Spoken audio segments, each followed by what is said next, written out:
Y bueno, yo esta tarde, la verdad que me parece que siempre me pongo de acuerdo contigo, porque yo lo que quiero hablar un poco también es de romper esas cadenas, no exactamente de eso, pero sí era la lectura que me llevó a lo que quería compartir hoy con vosotros.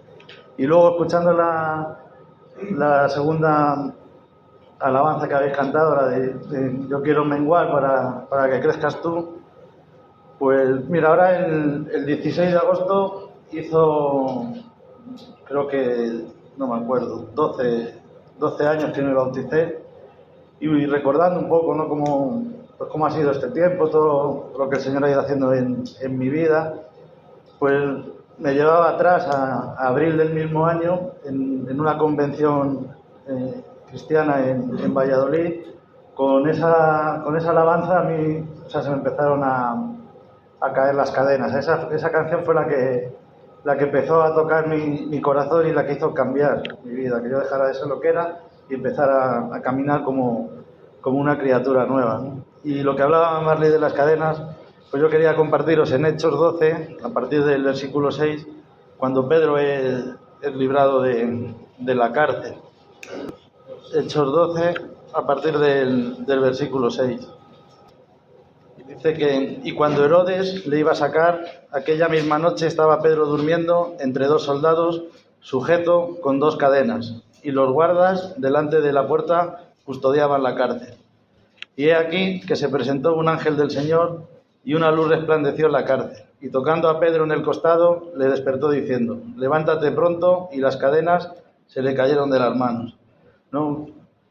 ¿Cuántas veces en nuestras vidas estamos custodiados por soldados que no nos dejan movernos del sitio en el que estamos, que no nos dejan hacer el trabajo que tenemos que hacer para el Señor? Nos sujetan aquí pone dos cadenas.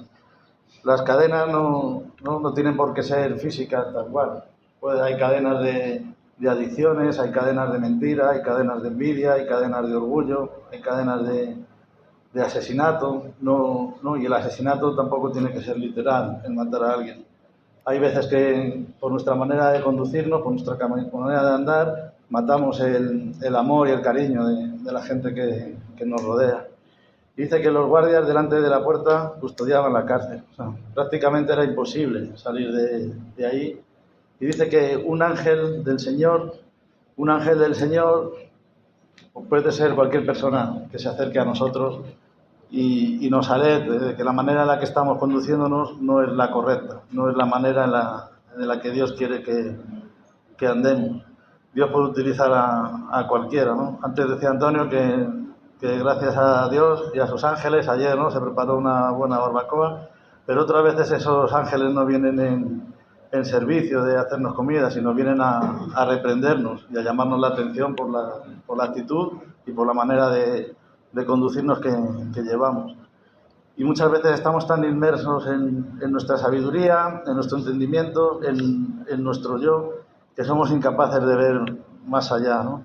Y tiene que venir gente, tocarnos en el costado y decir: espabila y sal de ahí, que así no puedes seguir. Y dice que le dijo el ángel: cíñete y átate las sandalias, y así lo hizo. Y le dijo: envuélvete en tu manto y sígueme.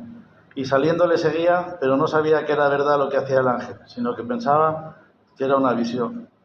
Muchas veces cuando hay una parte de la palabra que dice: y volviendo en sí, muchas veces volvemos en sí y parece que las situaciones que hemos vivido como que no han sido reales, como que han sido algo que están ahí, ¿no? Y dice que, habiendo pasado la primera y la segunda guardia, llegaron a la puerta de hierro que daba a la ciudad, la cual se abrió por sí misma, y salidos pasaron una calle, y luego el ángel se apartó de él. Muchas veces cuando salimos a evangelizar, o cuando alguien nos evangelizó a nosotros, hay un tiempo que nos podemos apoyar en ellos, podemos tomarles como ejemplo, podemos dejar que en todo momento que oren por nosotros, pero hay un momento en que tenemos que empezar a caminar solos, a caminar por nosotros mismos. La fe de otros nos puede servir para llegar a conocer al Señor, para llegar a creer las cosas que Dios tiene para nosotros, pero también el Señor nos va a exigir que empecemos a caminar por nosotros mismos, que nosotros empecemos a dar pasos de fe y que incluso podamos actuar como ángeles para otras personas que están sujetos por tantas cadenas. Y dice que cuando llamó, habiendo considerado esto, llegó a casa de María, la madre de Juan, que tenía por sobrenombre Marcos, donde muchos estaban reunidos orando.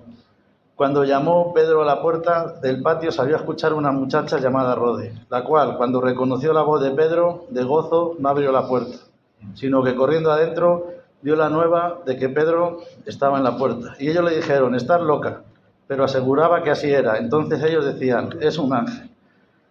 ¿Cuántas veces podemos vivir una situación que traiga tanto gozo, tanta bendición a nuestra vida, de esto que estamos como si fuéramos flotando con alitas, estamos aquí a tope, que en esa misma situación no escuchamos y no atendemos cuando tocan a nuestra puerta los hermanos? Y dice que ellos le dicen que está loca, decían que es un ángel, mas Pedro persistía en llamar. Y cuando le abrieron y le vieron, se quedaron atónitos. Ellos estaban orando por la liberación de Pedro. Y cuando le ven, se quedan... lo que hablaba antes Julián, que muchas veces la incredulidad impide la obra espiritual. Si nosotros estamos orando por sanidad, por ejemplo, de Marisela, por ejemplo, de mi madre, y cuando luego la vemos aquí, no nos podemos quedar atónitos, porque hemos orado con fe, sabemos que el Señor lo va a hacer. Y dice y cuando la vieron que se quedaron, pero él, haciéndoles con la mano señal de que callasen, les contó cómo el Señor le había sacado de la cárcel. Y dijo: haced saber de esto a Jacobo y a los hermanos. Y salió y se fue a otro lugar, ¿no? Yo el día que tuve que salir de Villalba, cuando ingresé en un centro de rehabilitación, cuando volví a Villalba, después de los años, ya conociendo al Señor, ya curado de todo lo que me llevo fuera, mucha gente empieza a comentar, ¿no? Pues este habrá estado en la cárcel, pues este se habrá muerto, pues este no sé. O empiezan pues mira, ha estado en este sitio, está en el otro. Entonces es el momento en el que nosotros tenemos que levantar la mano y decir: callaros, ¿no? Esto es obra única y exclusivamente del Señor. No, y muchas veces con estos comentarios, si no levantamos la mano y levantamos nuestra voz, la palabra de Dios dice que si no hablamos nosotros, las piedras clamarán, ¿no? No podemos dejar que las piedras hablen. Tenemos que ser nosotros los que den testimonio de lo que el Señor hace en nuestras vidas cada día. Y vamos al Salmo 103. Y la lectura de esta parte a mí me llevaba a intentar hablar, ¿no?, de lo que es vivir bajo el favor de Dios, de vivir sujeto con cadenas y custodiado por guardias, a poder pasar esa puerta de hierro y empezar a vivir y a disfrutar de las bendiciones que el Señor tiene para nosotros. El mayor favor que Dios trae a nuestras vidas es nuestra salvación. Ya no podemos vivir de cualquier manera, tenemos que vivir conforme a su palabra. Y cuando el día que sentí, ¿no?, que yo tenía que menguar para que Él creciera en mí, el día que sentí que mis cadenas se rompían, que las ataduras que había en mí se desataban, leí este salmo, estos primeros versículos, y la verdad que hasta el día de hoy es un salmo que me anima bastante, porque podemos ver perfectamente lo que Dios hace en la vida de cada uno. Y en el 103, desde el versículo 1, dice: bendice alma mía al Señor y bendiga todo mi ser su santo nombre. Bendice alma mía al Señor y no olvides ninguno de sus beneficios. Él es quien perdona todas tus iniquidades, el que sana todas tus dolencias, el que rescata del hoyo tu vida, el que te corona de favores y misericordias, el que sacia de bien tu boca, de modo que te rejuvenezcas como el águila, ¿no? Y en el transcurso de nuestras vidas podemos ver cómo Él nos corona de favores y de misericordias cada día, cómo saca del hoyo nuestras vidas, cómo perdona y olvida, ¿no?, todo aquello que hemos hecho antes de conocerle. Y no podemos olvidar ninguno de los beneficios que caminar bajo el favor de Dios trae a nuestra vida. Y pensando un poco, ¿no?, en qué manera podemos vivir bajo el favor de Dios, yo veía una serie de, no sé si llamarlo características o llamarlo claves, y yo creo que la primera y de las más importantes es temer a Dios, amarlo y obedecerlo sobre todas las cosas. Sí, sabiendo que Él es fuente de toda provisión, de toda sanidad y de toda felicidad. Otra clave es adorar, orar y dar de todo corazón, ¿no? Una persona que no adora y que no ora, no, porque si Dios nos habla a través de su palabra y nosotros le hablamos a Él a través de la oración. Si Él, aunque Él sabe desde antes que las palabras salgan de nuestra boca lo que queremos, sí es cierto que le gusta escucharlo de nuestros labios. Necesitamos orar por nosotros, por lo que acontece en nuestras vidas, y necesitamos orar también por las personas que nos rodean. Necesitamos orar para que cada vez más gente sea salva. Necesitamos ser capaces de dar de todo corazón, poner a los demás por delante de nosotros. No estar siempre dispuestos a extender. Hay un versículo en la carta de Judas que dice que a los que están casi no en la hoguera, a esos mismos dice que los rescatemos del mismo fuego. Tenemos que estar dispuestos a eso, a tender nuestra mano cada vez que veamos una necesidad a nuestro alrededor. Si vivimos bajo el favor de Dios, conscientes de todo lo que Él nos da en cada momento de nuestra vida, no podemos pasar ni podemos olvidar de toda la gente que tenemos a nuestro alrededor. Mira, en Mateo 7, en el versículo 7, desde el 7 al 12, vamos a ver. Dice: pedid y se os dará, buscad y hallaréis, llamad y se os abrirá, porque todo aquel que pide, recibe, y el que busca, halla, y al que llama, se le abrirá. ¿Qué hombre hay de vosotros que si su hijo le pide pan, le dará una piedra? ¿O si le pide un pescado, le dará una serpiente? Pues si vosotros, siendo malos, sabéis dar buenas dádivas a vuestros hijos, cuánto más vuestro Padre que está en los cielos dará buenas cosas a los que le pidan. Así que todas las cosas que queráis que los hombres hagan con vosotros, así también haced vosotros con ellos, porque esto es la ley y los profetas. Esto es la mejor manera de conducirse, de querer dar de todo corazón, es esta. Haz con los demás lo que te gustaría que los demás hicieran contigo. Si muchas veces nos ponemos en el lugar del otro, yo creo que seremos capaces, ¿no?, de poder hacer todas estas cosas.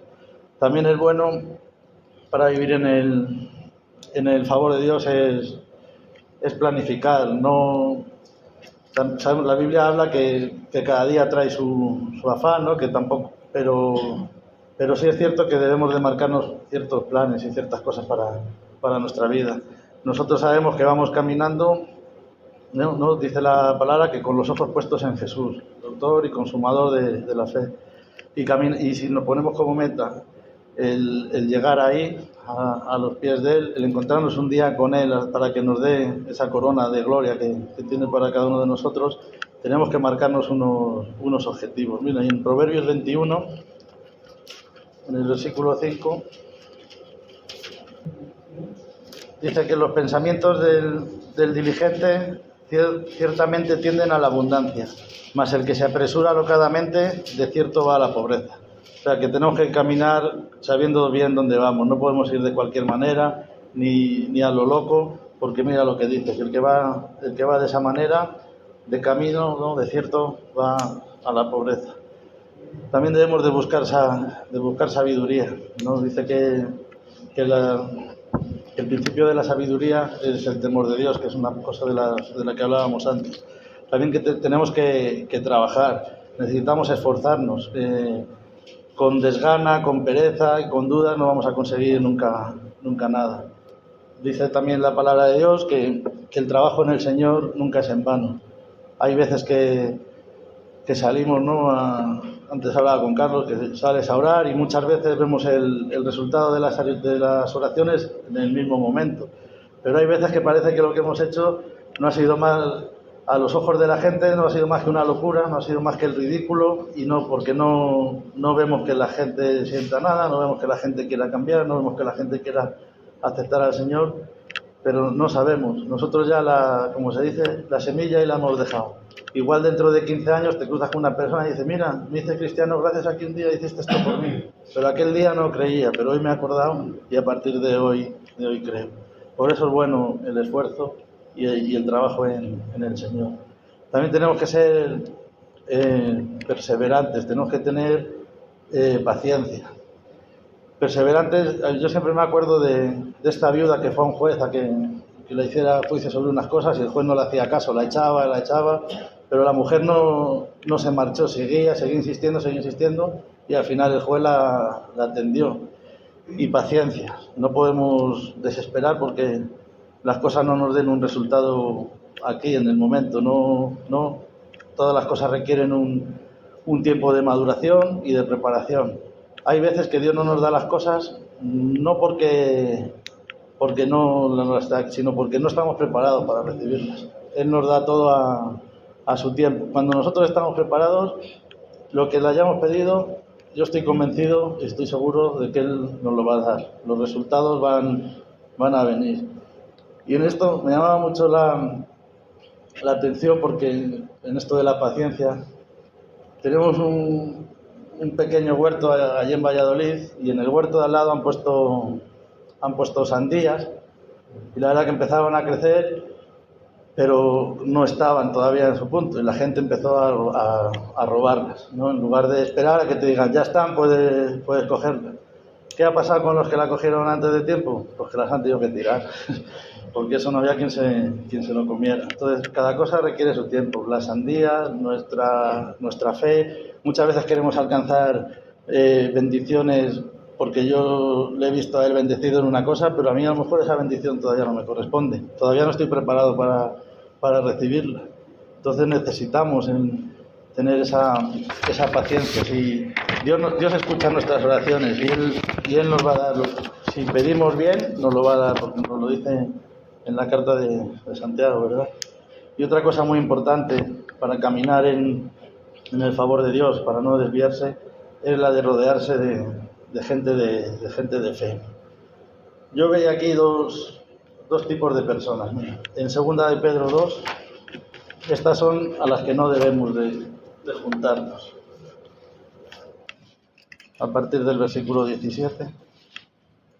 Dice que estos son fuentes sin agua y nubes empujadas por la tormenta, para los cuales la más densa oscuridad está reservada para siempre. Pues hablando palabras infladas y vanas, seducen con concupiscencias de la carne y disoluciones a los que verdaderamente habían huido de los que viven en su error. Les prometen libertad y son ellos mismos esclavos de corrupción, porque el que es vencido por alguno es hecho esclavo del que lo venció.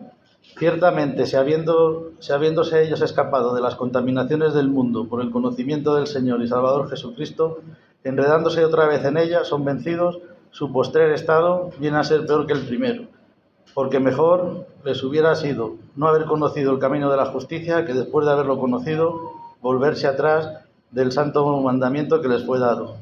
Pues les ha acontecido lo del verdadero proverbio: el perro vuelve a su vómito y la puerca lavada a revolcarse en el cielo. Si nos arrimamos a gente, como dice aquí, fuentes sin agua, nubes empujadas por la tormenta, si uno tiene sed y va a un sitio que no sale agua, pues va a seguir con la misma sed.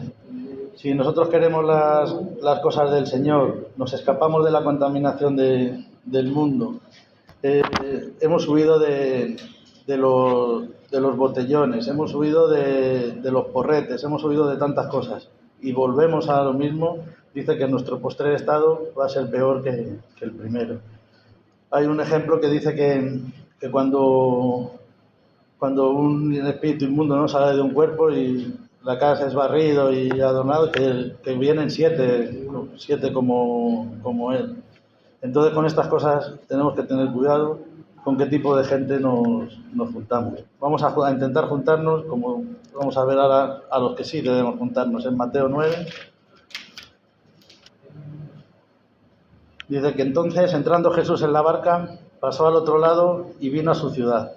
Y sucedió que le trajeron un paralítico tendido sobre una cama. Y al ver Jesús la fe de ellos, le dijo al paralítico: ten ánimo, hijo, tus pecados te son perdonados. ¿Ves? Esto es como lo que hablábamos antes. La fe de otros nos puede servir para esto, para llegar a estar delante del Señor. Pero Aquí no, ya Jesús le dice, tus pecados te son perdonados. Entonces algunos de los escribas decían dentro de sí, este blasfema. Y conociendo Jesús los pensamientos de ellos, dijo, ¿por qué pensáis mal en vuestros corazones? ¿Por qué? ¿Qué es más fácil decir, los pecados te son perdonados, o decir, levántate y anda? Pues para que sepáis que el Hijo del Hombre tiene potestad en la tierra para perdonar pecados, dice entonces al paralítico, levántate, toma tu cama y vete a tu casa. Entonces él se levantó y se fue a su casa. Y la gente al verlo se maravilló y glorificó a Dios, que había dado tal potestad a los hombres, ¿no? Dice que le trajeron un paralítico tendido sobre una cama. Este es el tipo de gente a los que tenemos que juntar. Cuando estamos desanimados, cuando estamos afligidos, cuando las situaciones parece que, ¿no? como decía antes Marley, que la gente normal estaría triste y estaría abatida, pues este tipo de gente que nos lleven para que cuando vengan estas situaciones haya ese gozo y esa esperanza en nuestros corazones. Gente que nos va a llevar a los pies de Jesús para que Él pueda perdonar nuestros pecados. O si no les vale a la gente que les rodea, que nos diga, toma tu cama, toma tu camilla y vete a tu casa. Pero vete ya liberado, vete ya sin cadenas, vete sin ataduras, vete andando por tu pie, que no te traiga nadie, ¿no? Y cuéntale a todos con las maravillas que Dios está haciendo en tu vida. Y había un ejemplo de caminar bajo el favor de Dios, que está en Génesis 37.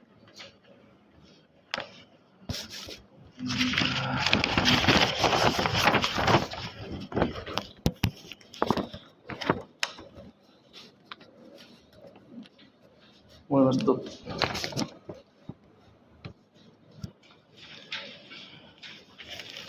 casi lo vamos a ir diciendo un poco así por encima para no olvidarnos mucho. Habla de José, ¿no? Y la vida de José nos da muchos ejemplos de lo que es vivir bajo el favor de Dios, de lo que es vivir obedeciéndole en todo, de las pruebas y de las cosas, de las circunstancias que tienen que pasar en nuestra vida, que el hecho de aceptar al Señor no nos va a traer una vida fácil ni un caminar de rosas, todo lo contrario. Una vez que yo recuerdo que a partir del día que me bauticé, parecía como que todo se volvió en mi contra, ¿no? Como que a partir de ahí, cuando empezaron las pruebas de verdad, cuando empezaron las situaciones complicadas, y claro, lo que pasa es que yo ya no era el mismo que antes de bautizarme, ya tenía, como lo que decía ella antes, ya tenía esa esperanza, ya tenía esa tranquilidad y esa serenidad para afrontar tantas situaciones difíciles que vienen a nuestra vida. Dice que José tenía una túnica de colores que representaba el favor de Dios.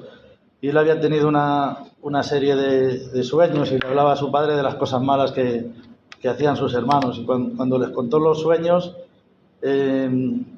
los hermanos como que en su corazón se puso que le iban a matar, ¿no? por la envidia que le tenían a él, porque era él el mejor mirado por su padre. Entonces, una vez el padre le mandó a buscar a sus hermanos y ellos dijeron que le querían matar, le tiraron una poza, pero como no tenía agua, no murió. Y entonces decidieron venderle a unos mercaderes que pasaban por allí. Le llevaron a Egipto, ¿no? Y vemos que cuando vivimos bajo el favor de Dios, ¿no? A pesar de lo que él pasó con sus hermanos, todas las cosas que le querían hacer, no importa lo que otros nos hagan. Si nosotros vivimos bajo el favor de Dios y vivimos confiados en lo que Él va a hacer en nuestra vida, podemos estar tranquilos y podemos estar seguros que hasta las circunstancias que parecen en nuestra contra, Dios las va a volver a nuestro favor. Luego también más adelante, cuando le cogen de siervo en una casa y la mujer de su jefe, digamos, le quería acostarse con él y no hacía más que hacerle proposiciones, y José pues siempre se negaba, hasta que un día aprovechó la mujer que estaban los dos solos, le quitó la túnica a José y salió corriendo desnudo, y ella dijo que él había querido, ¿no? abusar de ella y entonces le metieron en la cárcel. A pesar de todo esto, José se mantuvo firme y se mantuvo obediente al Señor, rechazó la proposición de esta mujer. Podía haber elegido acostarse con ella y seguramente hubiera sido favorecido por ella, pero claro, pero él prefirió ser favorecido por Dios. Mira, en Mateo 7, en el versículo 13, dice: entrad por la puerta estrecha, porque ancha es la puerta y espacioso el camino que lleva a la perdición, y muchos son los que entran por ella. Si hubiera decidido acostarse con la mujer de José, él hubiera elegido esta puerta ancha, la puerta que lleva a la perdición, ¿no? Dice, pero porque estrecha es la puerta y angosto el camino que lleva a la vida, y pocos son los que le hallan. Muchas veces el caminar bajo el favor de Dios trae esta serie de cosas. Este hombre fue preso a causa de esto, pero no le importó. Él sabía a quién quería obedecer, a quién quería servir, y estaba convencido de que estaba viviendo bajo el favor de Dios. Y él, pudiendo elegir los dos caminos, eligió el camino complicado, el difícil, el que va a estar lleno de pruebas, el que va a estar lleno de situaciones, pero también eligió el mejor camino, porque el final de él es llegar a estar con nuestro Señor, ¿verdad? Cuando decidimos caminar en obediencia, para no perder el favor de Dios, estaremos dispuestos a desechar, ¿no?, toda forma de pecado, toda forma de iniquidad y mentira que traicione a nuestro Señor. Y luego este hombre pues entró en la cárcel por esto, estuvo con el jefe de coperos y el jefe de panaderos, tuvieron sueños, él los interpretó. Luego a uno mataron, el otro salió libre, volvió a servir al rey, y el rey tuvo un sueño, no había que lo interpretara, y este hombre se acordó de José, le llamaron, fue delante de él y interpretó el sueño de Faraón y le puso sobre todo las cosas de Egipto. Pero él, muchas veces, es lo que decía antes, que queremos bendiciones que todavía no nos corresponden. La gente vio en el momento en que José era puesto sobre todo Egipto, el que mandaba en todo. Solamente, sin embargo, no vieron todo el tiempo que pasó en la cárcel por obedecer a Dios, todo el tiempo que pasó en la cárcel por desechar el pecado, por desechar la mentira, por desechar la iniquidad. Esto me recuerda cuando David venció a Goliat, ¿no? Todo el mundo, ¡hala, David! Pero antes de vencer a Goliat, había vencido antes a muchos leones y a muchos osos que atacaban a las ovejas. Entonces, muchas veces, para, digamos, poder mostrar a los demás que vivimos bendecidos por Dios, antes de que se nos vea, ¿no? La palabra de Dios nos dice que si agradamos a Dios, seremos aprobados por los hombres. Pero para agradar a Dios tenemos también que pasar horas estudiando la palabra, tenemos que pasar horas en oración, tenemos que pasar horas viendo la necesidad de la gente que tenemos a nuestro alrededor, tenemos que pasar horas orando por las personas, tenemos que pasar horas dejando que las personas oren por nosotros, y tenemos que pasar horas alabando y adorando al Señor, como nos decían antes. Y hay una cosa que me gustaba, ¿no?, que decía que llamarle también que el Señor es caballero y Él llama a la puerta y nos atrae con cuerdas de amor. A mí me gusta ese versículo que dice: yo estoy a la puerta y llamo, ¿no? El que me abre y oye mi voz, entraré y cenaré con Él y Él conmigo. Pues lo bueno que tiene cenar con el Señor, ¿sabe lo que es? Que siempre paga Él. Bueno, ya pagó una vez, para siempre. Y con Él. Y me gustaba un versículo que más o menos puede resumir lo que es un poco el vivir bajo el favor de Dios, que está en Hebreos 11:27. Dice que por la fe dejó Egipto no temiendo la ira del rey, porque se sostuvo como viendo al invisible. Si queremos caminar bajo el favor de Dios por fe, debemos dejar todas esas cosas que no nos convienen, no volverlas a recordar. Porque también habla que cuando los judíos salieron de Egipto, muy contentos, aquí no sé qué, pero llegó un día que echaban de menos los melones y los pepinos, dice. pero no echaban de menos el precio tan alto que tuvieron que pagar para poderlos comer, que era la esclavitud, ¿verdad? Y dice que no temiendo la ira del rey, no tenemos que temer lo que la gente del mundo diga de nosotros o pueda hacernos. Dice, porque se sostuvo como viendo al invisible, se sostuvo como viendo al invisible. Tenemos que vivir como viendo al invisible, seguros, convencidos, con la certeza de que Dios va a cumplir su propósito en nuestras vidas. Y eso era un poco lo que quería compartir esta tarde. Amén.